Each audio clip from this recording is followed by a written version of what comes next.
今日码头明某答应过小范大人，天黑之前给你一个交代。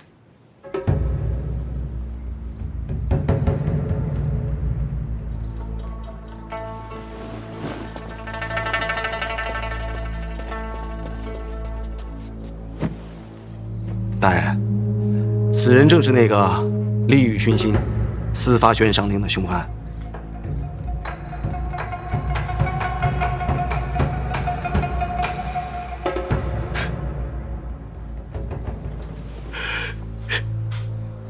他，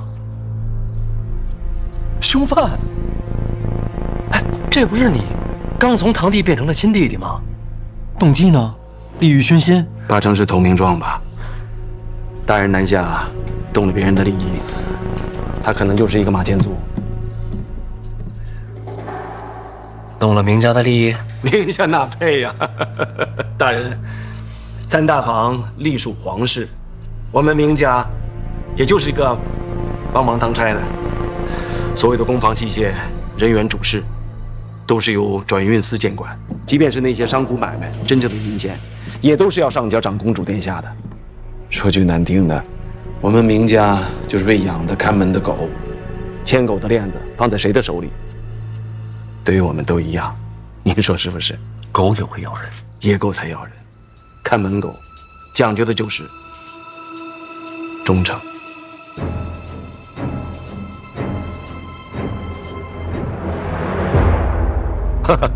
这样吧，大人，明某今日替明家表个态。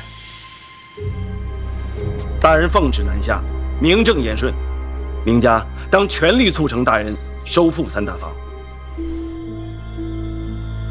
家主的话，就是明家的话。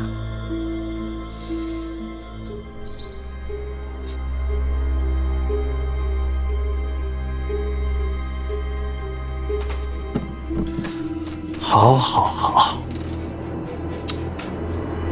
这交代有了，立场也稳了，那这人怎么办呢？私发悬赏令，刺杀朝廷命官，死罪。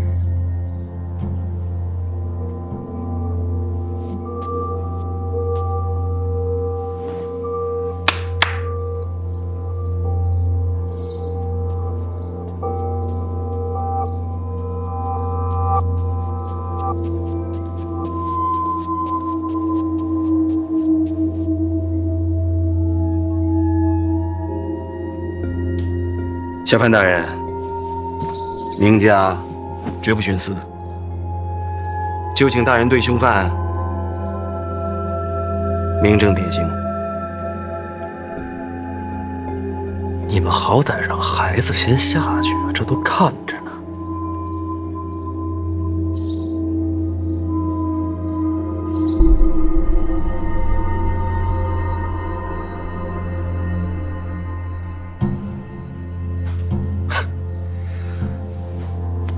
既然是凶犯，又何必要过继呢？他虽死罪，孩子毕竟无辜。过继我门下，他走了之后，这些孩子我都会当亲孙子孙女儿养着，他就不会死不瞑目。母亲宽厚仁慈，我若是他，定会瞑目的。小范大人，请吧。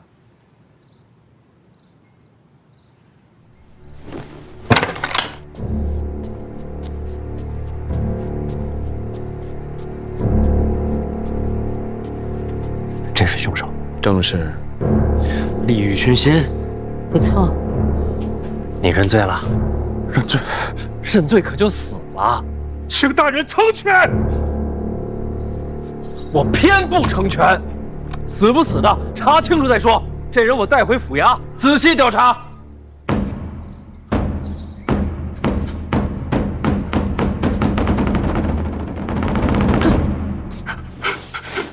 哥，能不能让孩子先下去？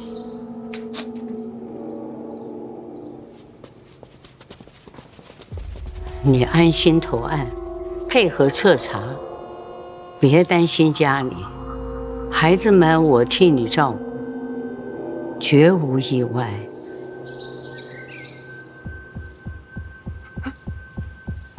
来几个人？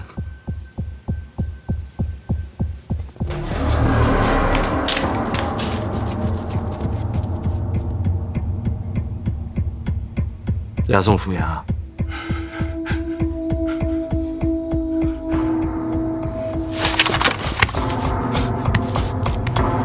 小范大人拿去。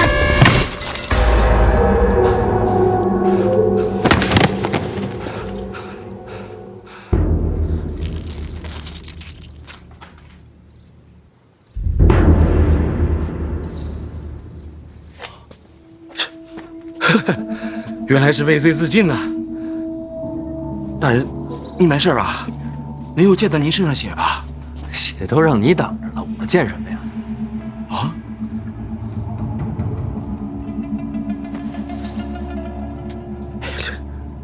这要是洗不干净的话，就得扔了，换身新的。哎呀，太浪费了！你看这好好的一桌子菜。哦，大人，那这尸首你还要抬回去吗？这都畏罪自尽了，我要个尸体身上。如果这样的话，那就把我这个亲弟弟的尸体抬出去安葬，宁某去就回。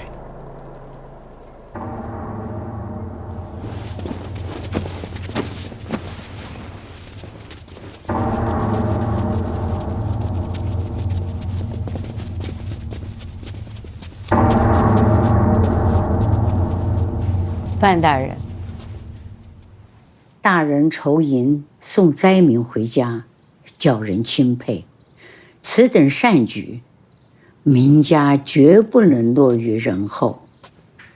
待会儿再聊善举吧，这血都没擦干净。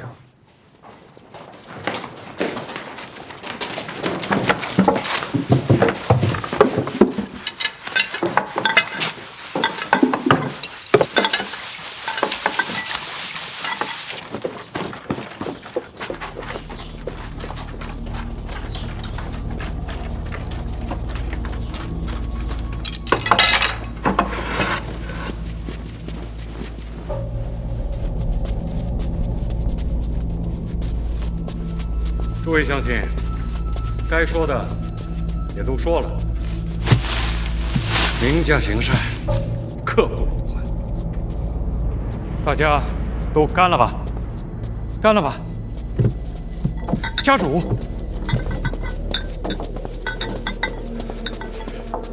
家主，大家都是自愿投效的乡亲们。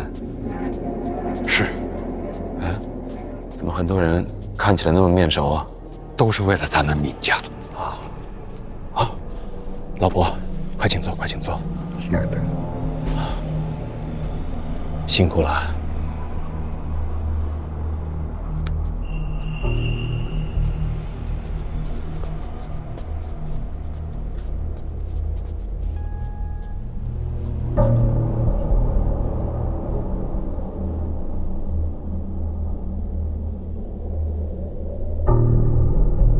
明兴达替明家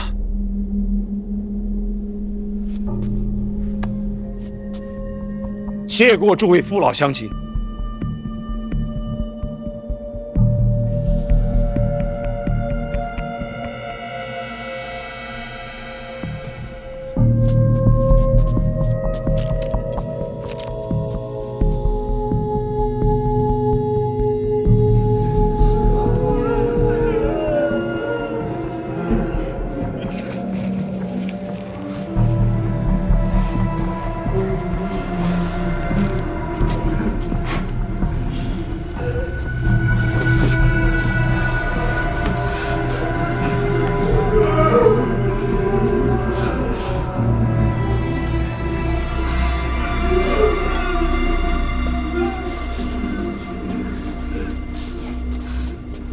人无信不立。诸位乡亲，我明家说话是算话的。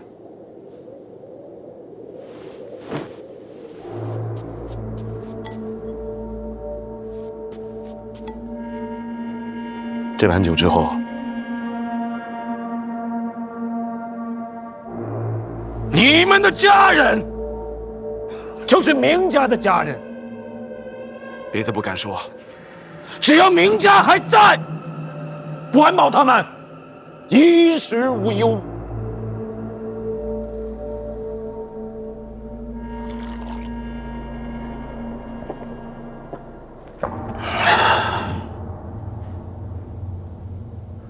乡亲们，往生再见！感谢家主，家主大恩大德。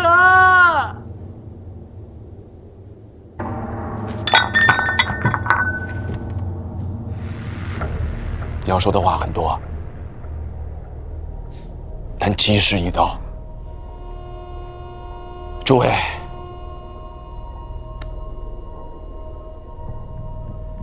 一路走好。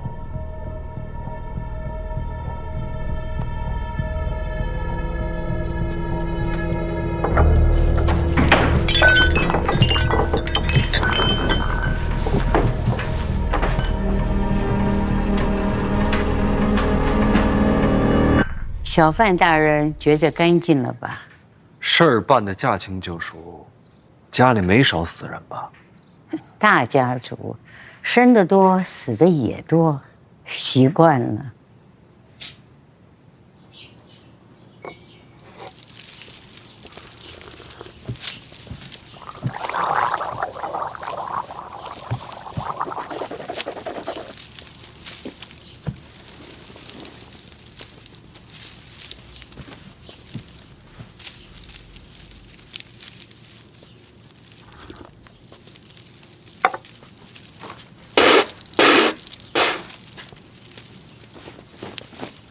人数别弄错了。哎，家主放心，加上您带来那个，正好一个都不差。后续都安排好了。都安排好了，他们都是自愿的，要不是数量有限，那想死的人多了。毕竟家人一旦被冥府收留，那可就是改了命了，是想都不敢想。赶紧装车，时间不等人。是，马上送到转运寺。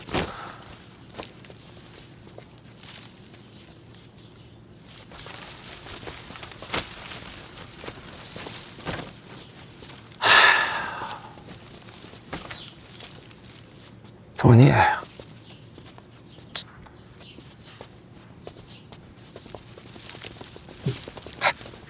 动作快一点啊！动作快一点。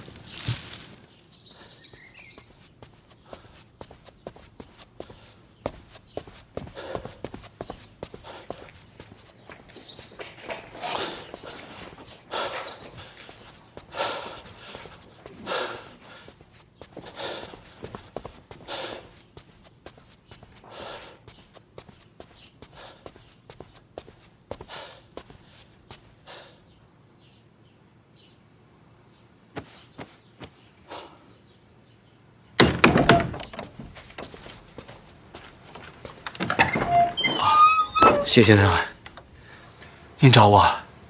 我没找你啊。哈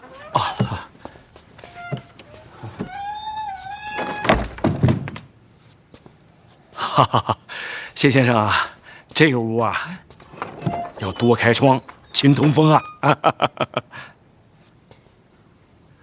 谢先生，坐呀。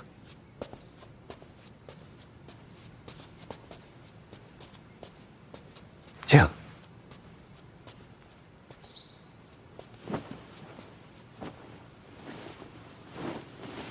听说范闲来了。啊，是。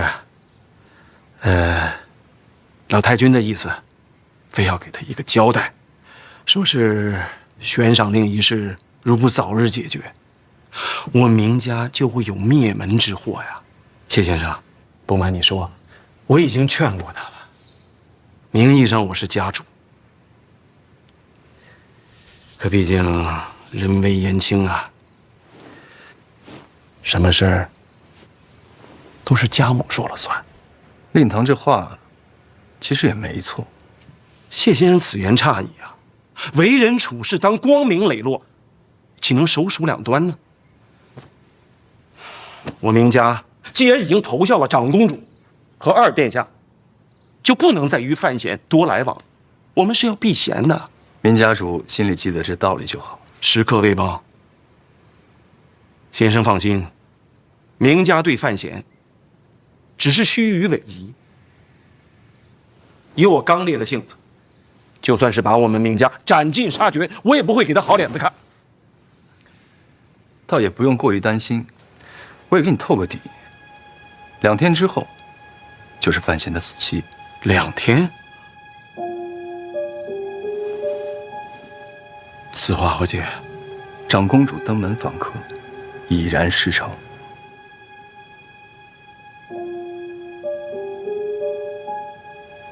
那谁来杀范闲呢？别问太多，等结果就好。明白，明白。有您这句话，我就彻底放心了。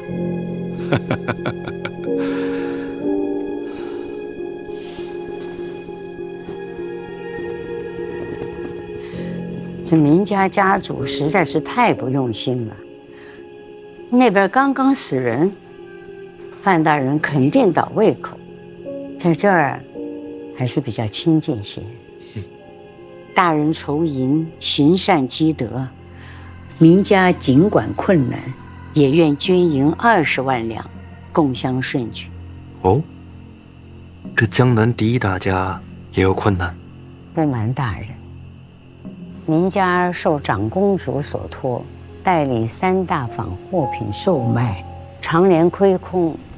哎呀，我们明家呀，也不停地往你垫钱。这3大坊的货物可都是独家垄断，这也能亏钱？垄断？垄断的意思就是独家所有，工艺守密。哦，只是天下奸商太多，价钱不好谈呐。这货源也越来越贵呀，这更何况你们都下去吧。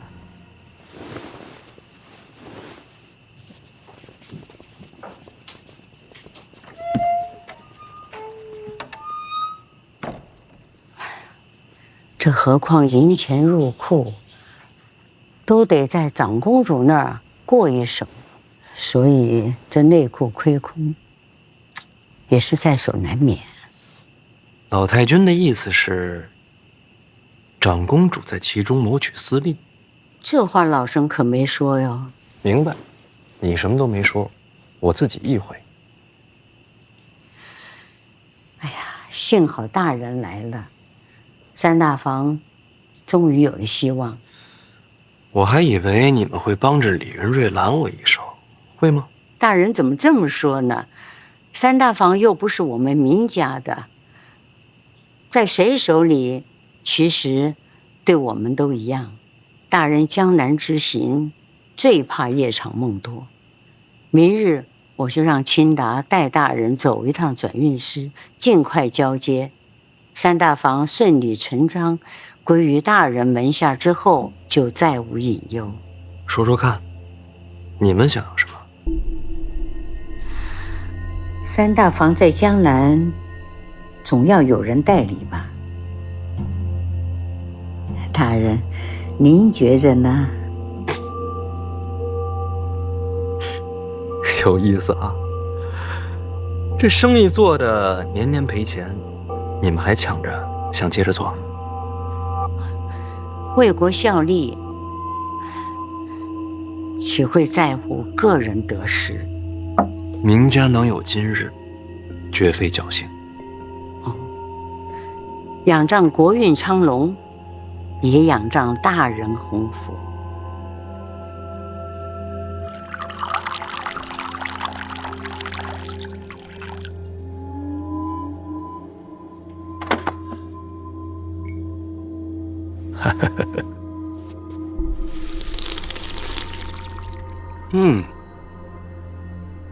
好茶呀，好茶好茶。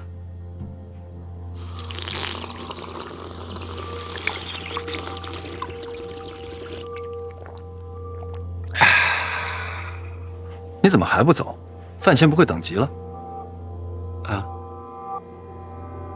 哦，啊，小范大人，只是个过场，应付一下即可。再说，有家母在，不会有问题的。啊，谢先生，请用茶呀。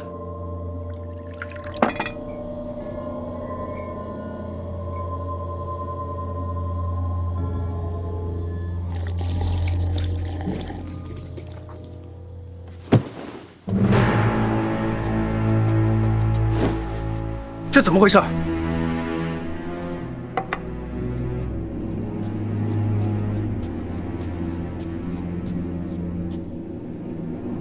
哎呀，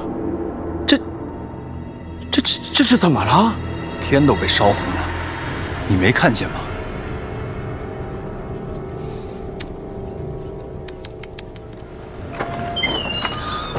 哎呀，这桥子走水了。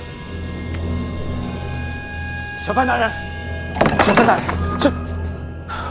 小范大人，出大事了！我让人去看了，好像是转运司起火了。内库转运司？正是。三大房库房所有器物，代代工房人员都在转运司呢。不过大人放心，我来通报之前，已经让明家上下尽数前去救火了。家主觉得这火谁放的？不会是人为的吧？毕竟烧了转运司，对谁都没有好处啊。哎呀，幸好我今晚在明家啊，不然怕不是要怀疑明家放火呀。小范大人，明家就是吃了雄心豹子胆，也不敢做出这种事。我知道，当然不可能是明家放的了。毕竟我自己就是人证。不对，也不好说整个明家啊，毕竟家大人多，死的也多。不过最起码老太君和家主肯定是清白的。明某以信义起誓，无论如何，也要助大人查清真相。这火烧的夜都亮了。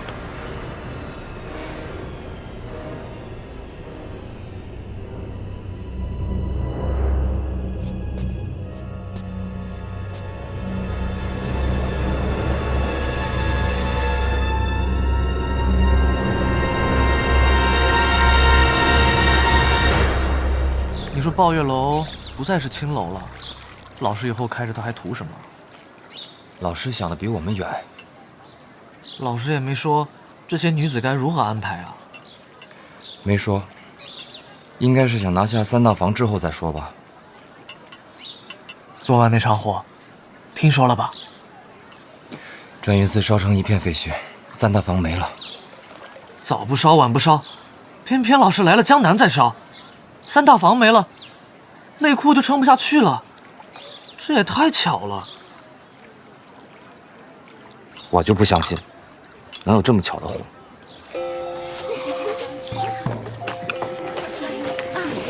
收获满满，是呀。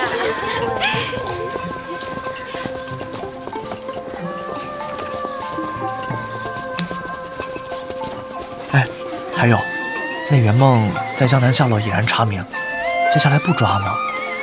老师自有安排。有点高深。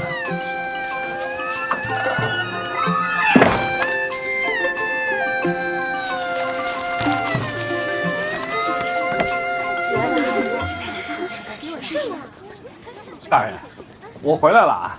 哎呦，这可晦气呀！我在这火场里边啊，转了一圈，这三大房的仓库啊，都烧尽了，什么也没留下。这火灾原因啊，不好查。人呢？都死了，但这尸体数啊，我查了，和三大房的人员数都能对得上，一个都没少。换句话说，就是一个活口都没留。这尸体啊，我也查了，我觉得啊，这里边有蹊跷。我一共查了2具尸体，这喉咙深处啊都没有烟尘，这说明啊他是死后才烧的。但是呢，我怕打草惊蛇，所以呢就只查了这2具。这火灾啊，一定不是什么意外。具体线索有吗？烧得很干净，什么都没留下，没什么线索。你觉得3大房意味着什么？内裤，还有无尽的财富。那烧了3大房，对谁有好处？对谁都没好处。所以说这把火，烧的只不过是3大房的名字。您的意思是，这里边另有玄机？老王辛苦，守住后门。这把火要是真有蹊跷，这消息就该快到咱们这儿。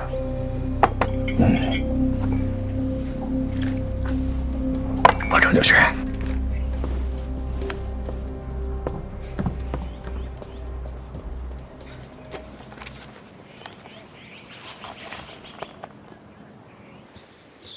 饭前回到住处，再无外出，毫无动作。他住哪儿啊？抱月楼。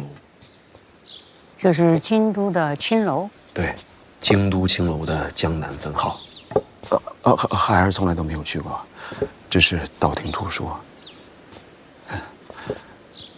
看来小范大人正气凛然的，也逃不过酒色财气。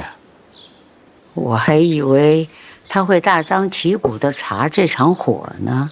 这把大火，前前后后烧的是干干净净，就是查，他也无从下手啊。我看他可不好骗。猜疑肯定是会有的，不过于情于理，咱们完全没有必要冒着毁家灭族的风险点这把火。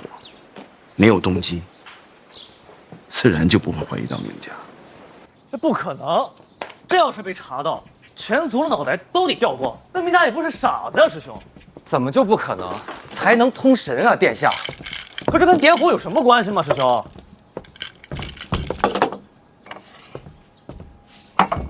我执黑子。为什么你执黑子啊，殿下？啊，因为是殿下。那行，拆迁吧。我还是觉得那场火灾就是个意外。可我就觉得是明家放的火，明家暗中染指3大房多年，老师奉旨接手，明家必定不愿呀。可老师已经到了江南，这3大房交了还是烧了，他都不属于明家了，他为什么还要铤而走险？这可是杀头的罪啊！若是库房早就被明家一点点搬空了，是不是就说得通了？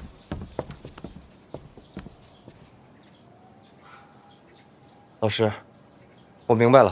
这场火是明家故意做给世人看的，他们想转移3大房，然后独吞这些财富。哎，人能为财富贪婪至此，还闹出那么多条人命来，他不怕欠过律法的吗？那可是江南名家，你怎么把人想的那么坏呀？他都不是我把人想的这么坏，殿下，是人为财死，人性就是这样啊！空口无凭，我不信，有这样的事吗？有。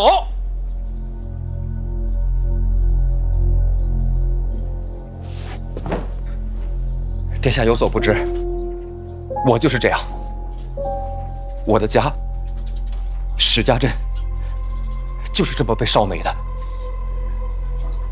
府衙送来的报灾文书上说，天干物燥，意外起火，一镇子的人的殿下全死了。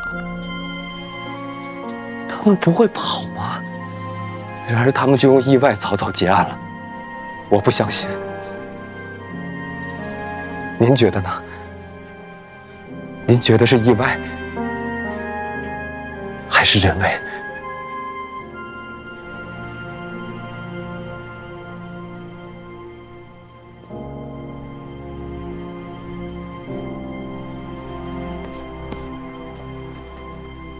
对不住啊，师兄，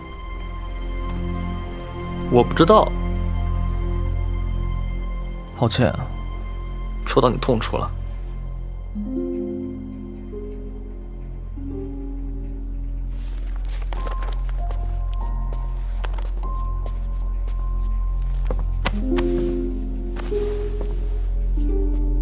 你不明白的事情有很多，才能通神，也能使人不再被人。谢必安那边怎么样？谢必安那边也没有怀疑，毕竟这些年来外界一直传闻，我们母子为了家主之位争斗不休，可实际上啊，我们是母慈子孝。长公主也不会想到，此次我们母子联手，布下如此大局。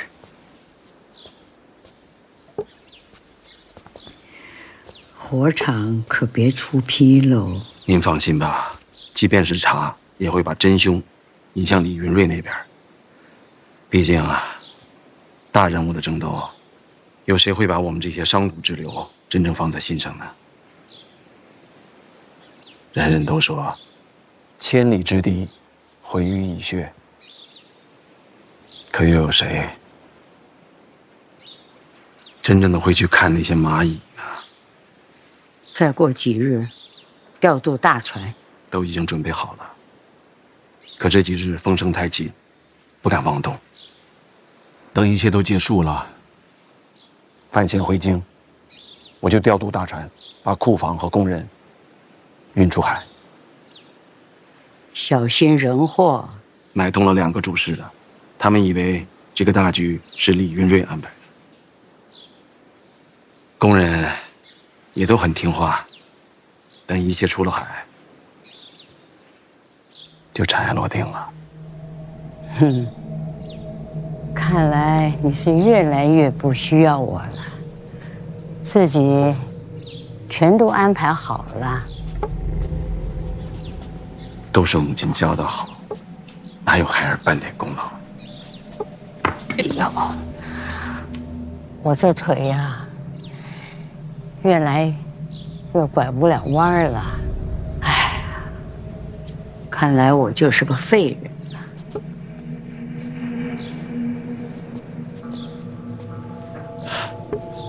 母亲何故自称废人呢？哎，孩儿背你。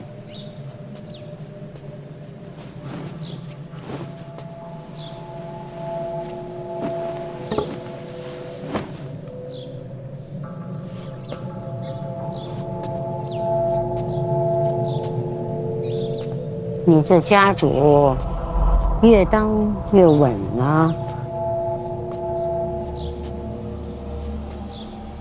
没有母亲提点，家主只是个虚名。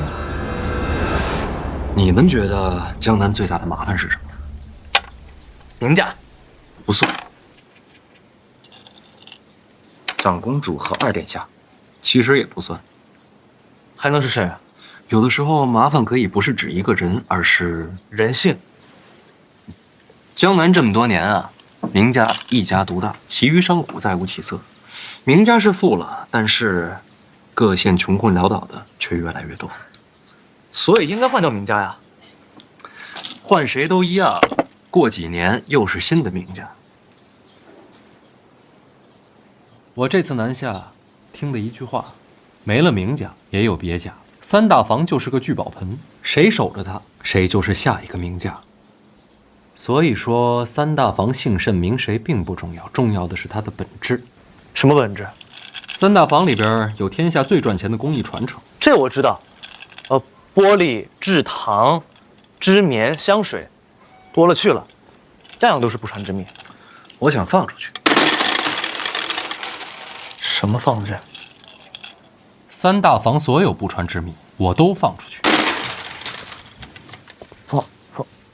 放去哪儿啊？放于天下商铺，技术共享。哦，卖出天价，填补库债。是要收费，但不是为了库债。我也没想过要卖天价。所有的工艺分别厘定数目，享用的商家费用1年一交，细水长流，这就叫做知识产权。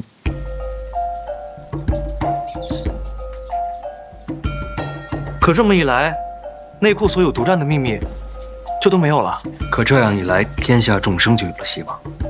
可内库是皇家的呀，天下万民不也是皇家的吗？这说的好像也对啊。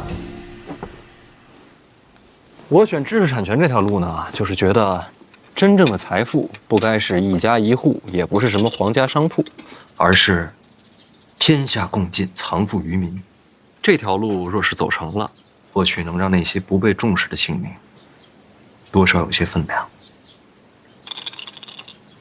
老师，这条藏富于民的路，父皇知道吗？先把事儿办成，再回京都交差。老师，我觉得还是先请旨。这种事情先斩后奏，我怕父皇他雷霆之怒。要做成事儿啊，就不能瞻前顾后的。我不看好这条路，但我就当什么都不知道，也没听见，更不会私下上奏告知父皇。多谢，但我真不看好。你呢？我也是，你也不看好。是。我这条路表面上瞧着损皇家利众生，他是皇家子弟，他不看好是常理。你为何不看好？老师的话，其实我没怎么听懂，但是我相信老师的选择一定是对的。那你还不看好？只是这世上大多时候，对错并不重要。老师的这条路动了太多人的利益，我担心这么走下去，终将四面树敌，荆棘密布。这世间常有人说，对错并不重要。但如果对错一直不重要，一直没有人尝试去改变，那三大房的火，史家镇的火，就永远也不会熄灭。老师，这条路我虽不看好，但我愿意陪您走下去，哪怕燃尽此身，亦不言悔。我和师兄一样。你们真的这么想？知道你疯，不知道你这么疯，还带着皇子一起疯。偷听啊！我可不是故意的。老师，学生们先告退了。啊，走吧，我们还没下棋呢。坐吧。怎么说？找我有事儿？过来看看，怕那个云之兰卷土重来。多谢。不用。按你刚才那条路走下去，要杀你的人恐怕成百上千，一个云之兰不重要了。所以得麻烦你在江南多住些日子了。以你的身手，除了大宗师，其他九品未必杀得了你。悬空庙被刺之后，我真气炸开经脉散于体内，时至今日没有恢复，所以我需要你。终于肯承认了？本来也没想真瞒着。你信上可不是这么写的。书信嘛，能看的人太多了，有些话只能当面说。为什么不连我也瞒着？心里过意不去啊。为什么？把你当朋友了。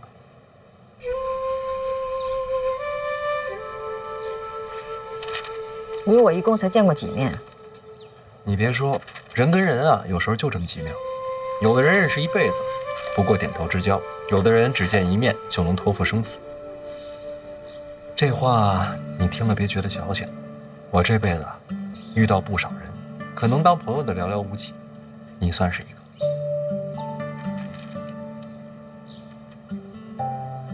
确实矫情。我也这么觉得，以后不说了。所以你要添一道心法，想重修真气。哎呀，死马当活马医吧。把那拿来。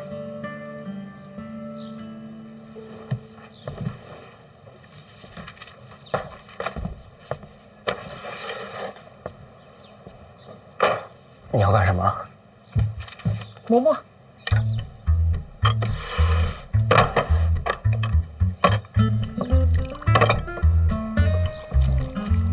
继续磨，别停。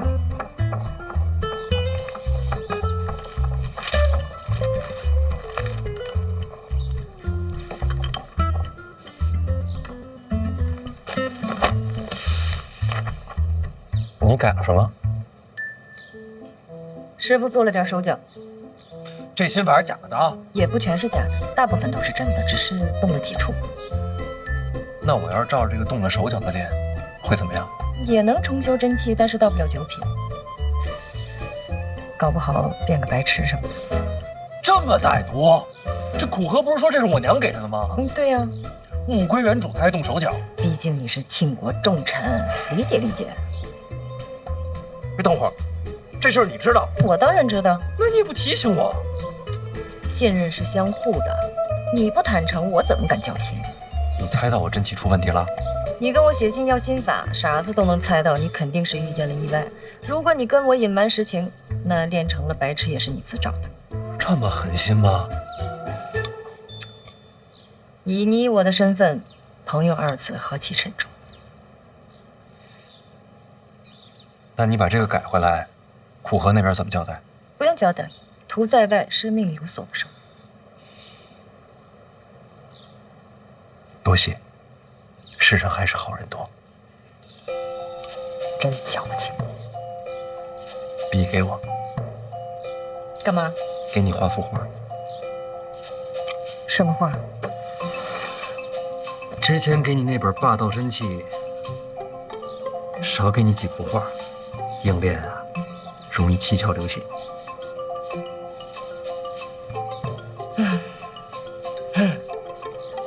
什么时候这世上的人才能少些尔虞我诈呀？咱俩共勉，一起努力。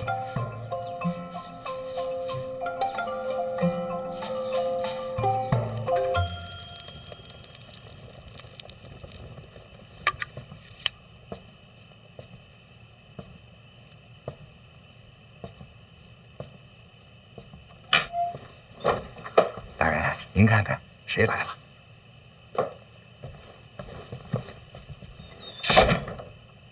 监察院一处邓子越见过提司大人。当你这是认识多久了，跟我来这个？来坐，坐，坐，坐。规矩，规矩嘛。哎，秦天兄，哎呀，哎，你这胡子呢？啊，这不是奉大人的命令，到江南调查名家，我觉得暗桩嘛，就应该彻彻底底的改头换面。来，喝水。哎，谢谢秦天兄。还是先说事情。我听大人的吩咐，化妆成灾民到了江南之后，果然就被名家给收拢了。但是他们疑心很重，头1个月就是整日劳作。我估计他们一直在调查我的身份。这1处跟4处一块儿给你做这身份，不会有什么纰漏吧？确实是。等到第2个月的时候，看的就松多了。我又找到一个机会，展现了一下我记账的才能。他们就开始接纳我了，最终进了3大房。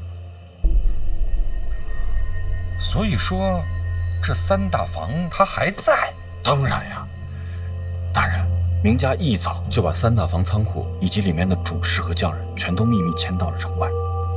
果然是偷梁换柱，还搭上这么多条人命。大人，您看，这就是仓库现在的方位。大人，属下以为这个名家纵火屠戮百姓，罪大恶极，当一律问罪。名家肯定得办，但不是现在。咱们要考虑的不仅仅是一个名家，更是江南未来数十年的安定。大人，属下接下来该如何行事？你离开库房时，有人发现吗？那就连夜回去，装作什么也没发生。暗桩既然已经埋下了，那就接着隐藏。3大房这出戏，不知将来还有什么变数。属下遵命。秦天兄啊，保护好大人。哎呀，你放心啊，老大，你一定保护好自己啊。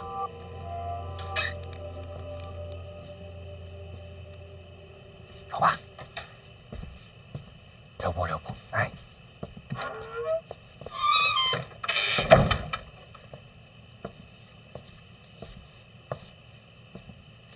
影子后来露过面吗？自从那天跟云芝兰交手之后，就再没见他的踪影。那就不管他，明天咱俩出城收复三大房。您看，您这个真气没了，对吧？我呢，又只会跑，咱要不然把那朵朵姑娘一起叫上吧？她可不行，人家是北齐圣女，我收复三大房的时候，她若在场，将来有人做文章。老王，关键时刻还得靠咱俩。哎呦喂，那都听大人的。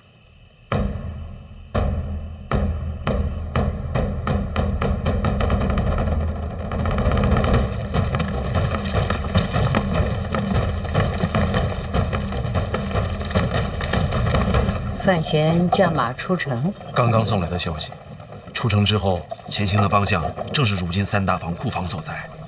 库房所在，乃是绝密啊！必是走漏了消息。那他们出城只有2个人？开始是2个。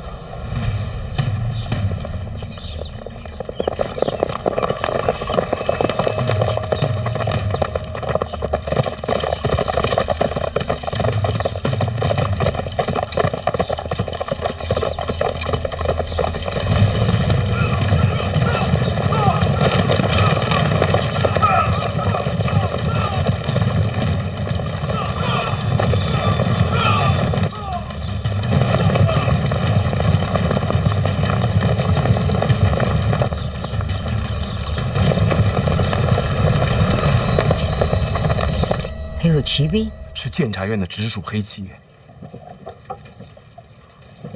这谢必安不是说，再过2天范闲必死无疑啊？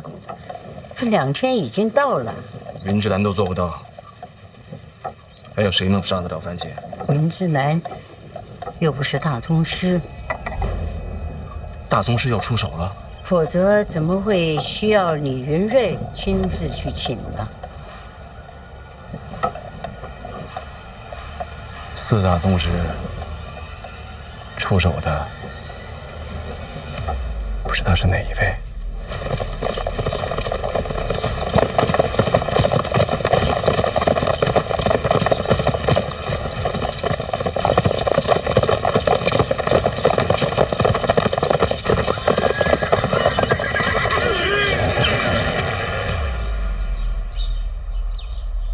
影子大人，我还以为你会一直躲着不见我。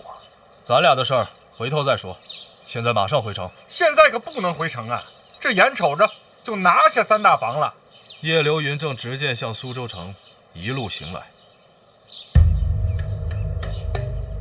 苦荷远在北齐，司部监不愿出手，那就只剩下一位了。叶流云，那叶流云是咱庆国的大宗师啊，怎么会对咱自己人下手呢？悬空庙刺杀，叶家被逐出京都。那也跟我家大人没有什么关系啊，那是陛下下的令啊。是啊，所以叶流云的报复就针对皇室。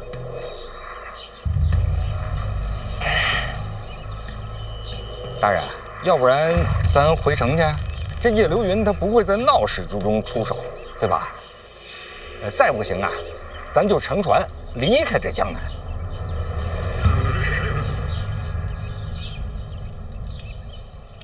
大宗师非人力可敌，你眼前的这些人根本挡不住。我要是此时回城，明家就有机会把三大房再次转运。有了这次教训，他们就会把三大房化整为零，散落江南各地。也就是说，要想夺回三大房，只能以快打快。现在就是唯一的机会。可谁来挡住叶流云？他多久到？离得倒是远，可凭大宗师赶路的手段，几个时辰就到。我娘的产业，我想夺回来。哎呦，大人，我这月银我真是要少了我。你们这不是寻死吗？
山门口。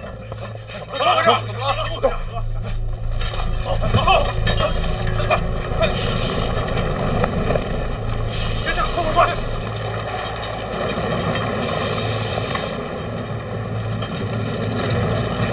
别动！别动！别动！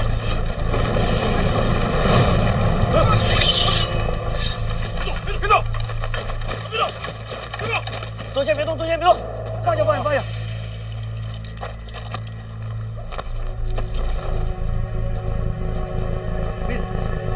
你们都是干什么的呀？此地乃是名家私产所在，尔等驾马擅入，眼里还有没有王法了？有没有王法了？你们？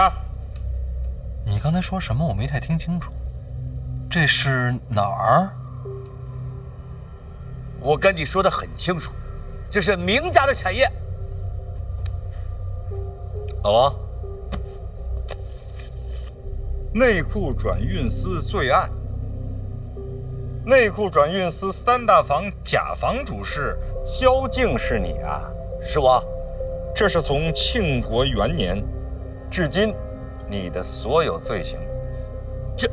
你这是强加罪名啊！听着吧你。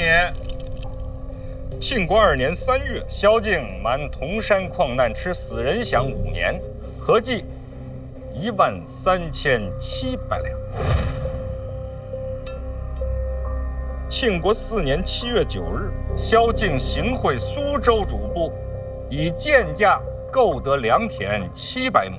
庆国6年正月，以萧敬为首的3大坊主事，并一干私库拖欠工人工钱累计逾万，引发暴动，死14人，伤50余人。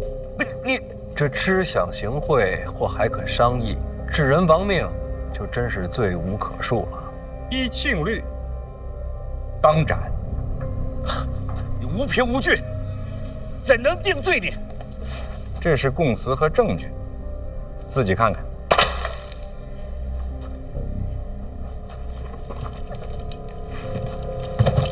这是论罪，也该开堂审案的这。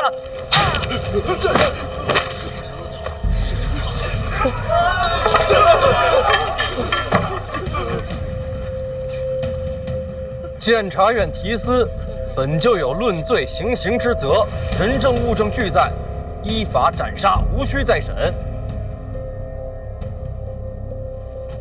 诸位，谁能再跟我说说，这儿到底是哪儿啊？小主事死了，监察院真是名不虚传。大人，这里是名家私产。内库转运司3大坊乙房主事马雄建是你吧？正是下官。听着啊，任职以来娶12房小妾，其中9房是为强抢民女，更有2房是杀人亲夫夺人之妻，另有庆国6年暴动一案，马雄建亦与萧敬同谋，数罪并罚，以庆律当斩。大人，这是饶命的，大人，大人饶命的，我不敢了，大人您饶了我这一回吧，大人。斩。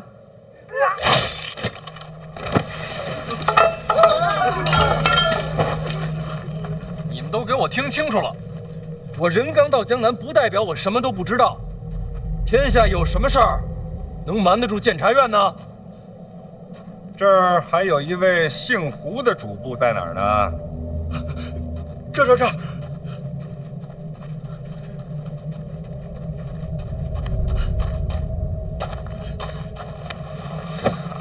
禀房主事胡金林，拜见小番大人。胡主事是吧？你来说说，这儿是哪儿？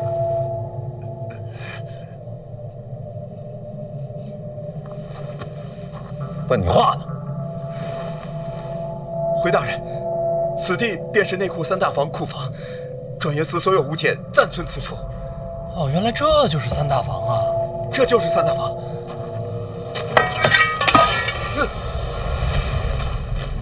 监察院提司范闲，奉旨交接掌管3大房。范某领旨办事，诸位可还有什么异议啊？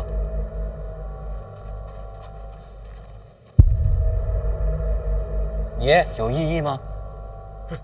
大人顺应圣意，内库三大房领旨交权。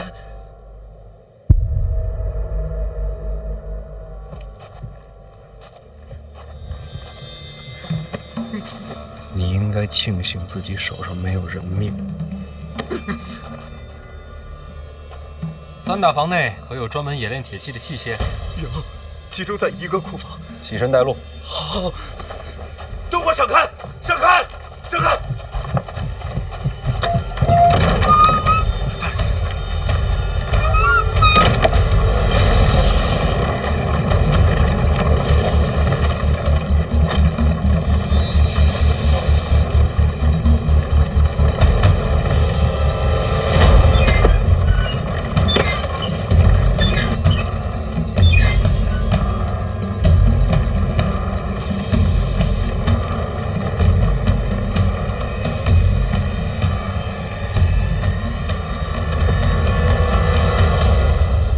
范闲进了库房，就没再出来。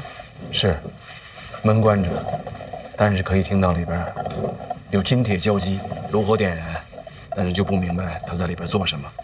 哼，不过也无所谓。即便是收复了三大房，只要叶流云一出手，范闲此次定是死路难逃。你要是没死呢？那可是大宗师啊！你是家主，该注意一点，成败不可寄托他人。范闲如果没死，会是什么结果？明家争夺三大房，那可是抄家灭族的罪。谁说是明家？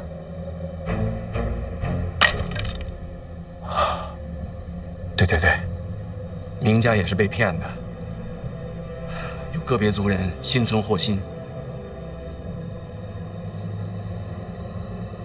只是这么一来，恐怕再找一个过继的，也扛不住这么大的罪名了。你亲兄弟不少啊，那就让你那些亲兄弟们一个一个的去送死啊！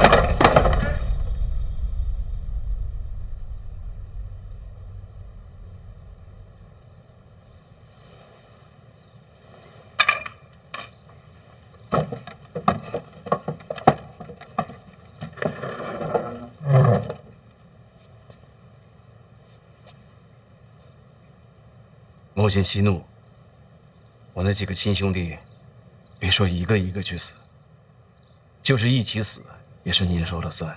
可只怕是这样，也扛不住吧？那还不简单？你和我选一个献祭出去。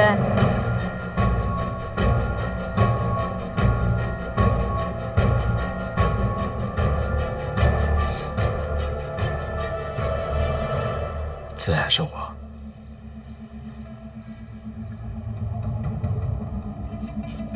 孩儿再贪生怕死，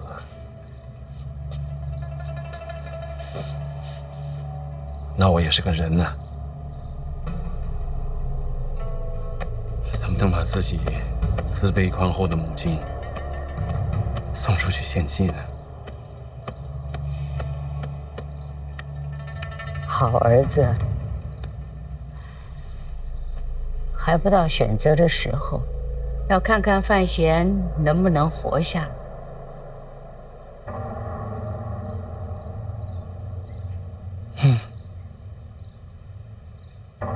母亲说的对，不过这一次范闲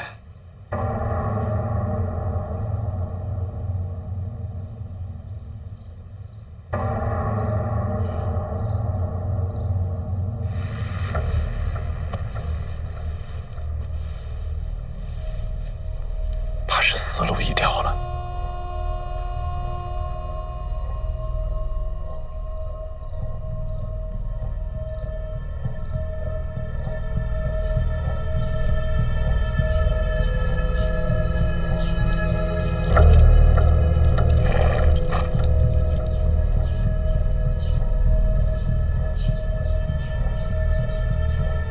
这有一会儿了呀，我就不明白了，这么点时间，还能临时造出个神兵利器对付大宗师？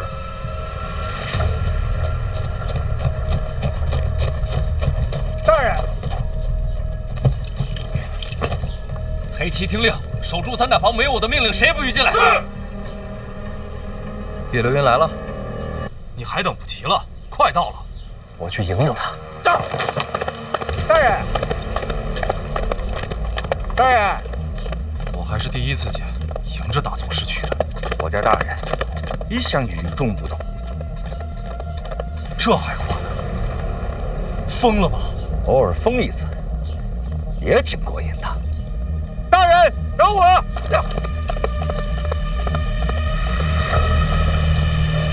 都疯了！去！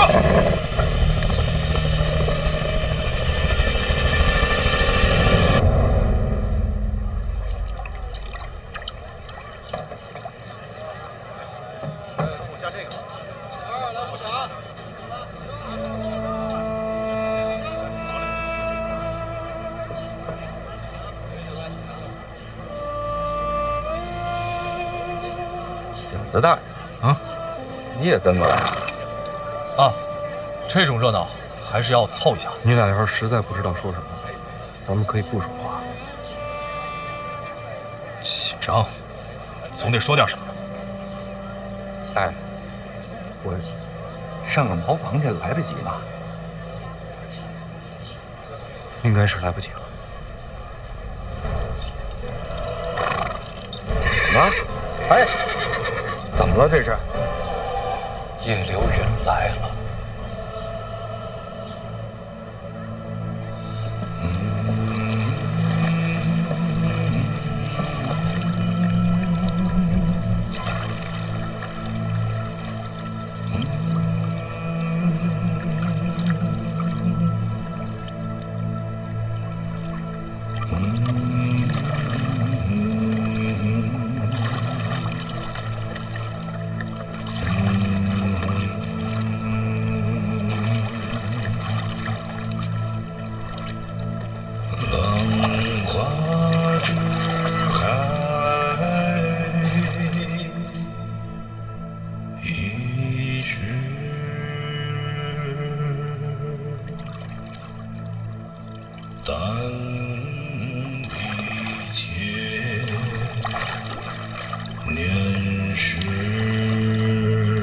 都别跟着，我自己处理。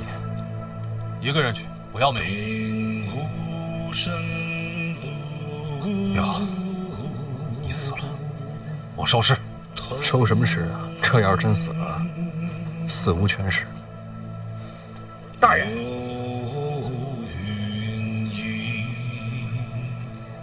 老王，平时你一向聪明，跑得快。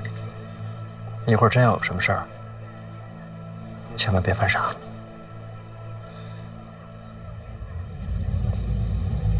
大人，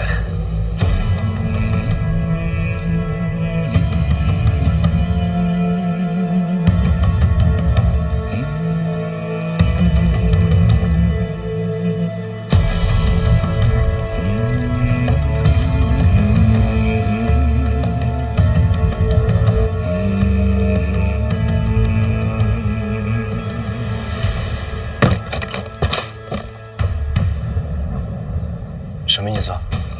用这个也未必动得了大宗师。没错，大宗师也是人，这超越时代的武器怎么躲？成大宗师者，已不被人间常理束缚，那不成了妖怪？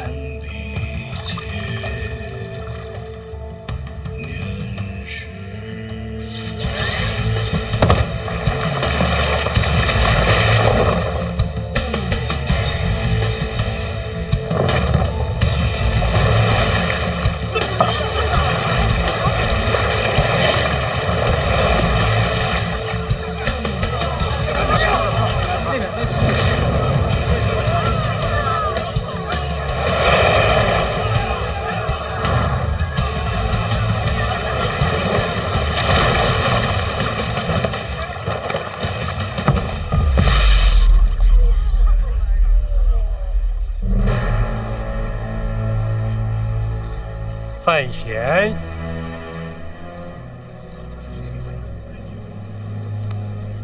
叶先生好。我欠了人情，你离开江南，我不杀你。不好意思，我这人不太听劝。刚才你看到的是什么？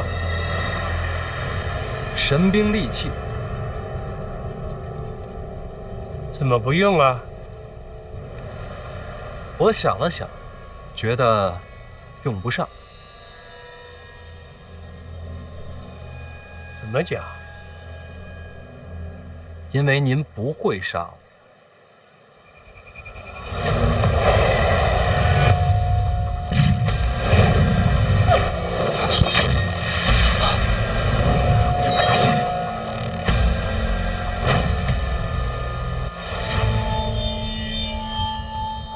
我听闻您是以流云散手闻名天下。这剑杀人更快，我为什么就不能杀你啊？因为您不敢杀我。放眼天下，除非是四顾剑这般绝情绝义之人，否则就没人敢杀我。真的？叶家是被逐出了京都，但叶家还在，并未消亡。您若是真杀了我，叶家才是真正万幸。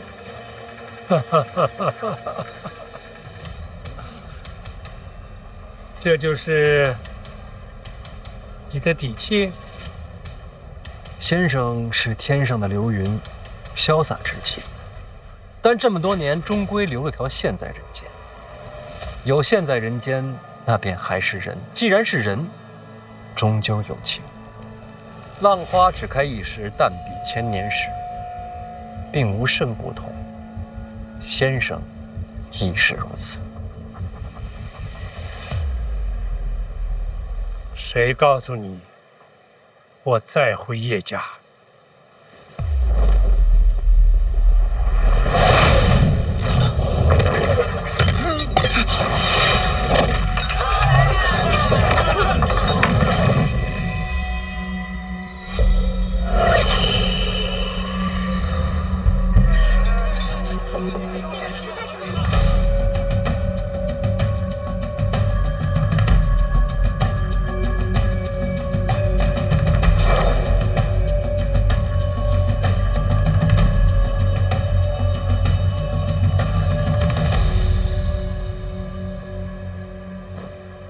叶先生，是我赌赢了。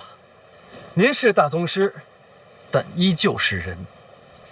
赌性够大，够疯的，也不知该说你像谁。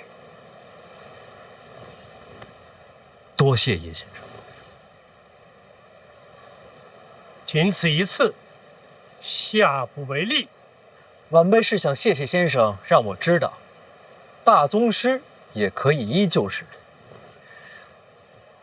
晚辈这辈子走仕途，也修武道，要是眼瞧着这两条路走到顶点，都没了人性，那还有什么意思啊？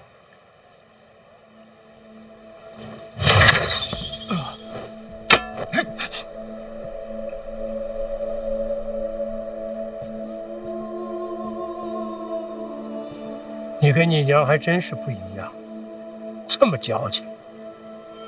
您也认识她？她可不像你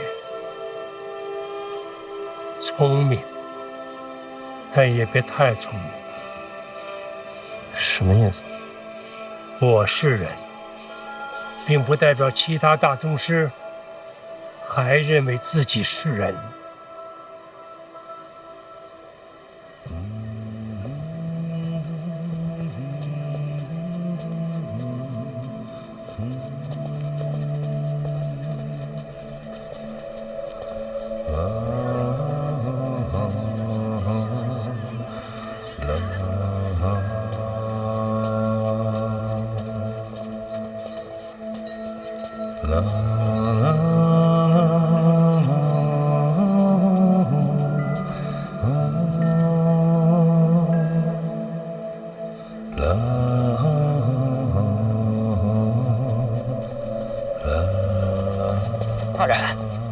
这算是尘埃落定了吧？咱赢了。你怎么知道他不会杀你？拿命赌的。恭喜，命赌赢了。多问一句，既然他不杀你，挥这一剑有何意义？做给京都看的。叶家被流放，大宗师有所不满，这一剑是向京都表达自己的态度。不过刚才那一剑斩向我的时候，我真是觉得天崩地裂，那么一瞬间，真觉得自己死定了。没想到最后就斩了走头发。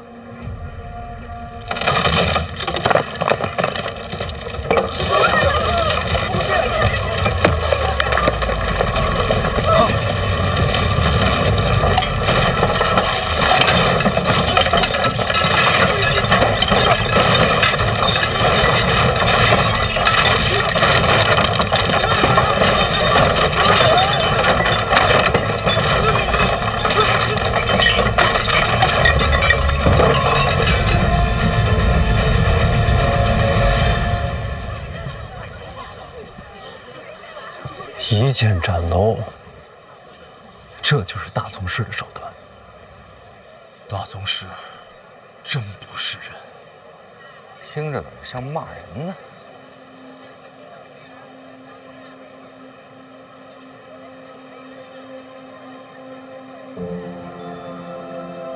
这话错了。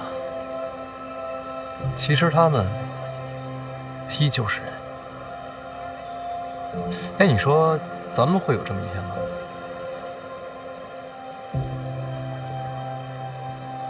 我可能会有。那我呢？小范大人，这要等你真气恢复了再说。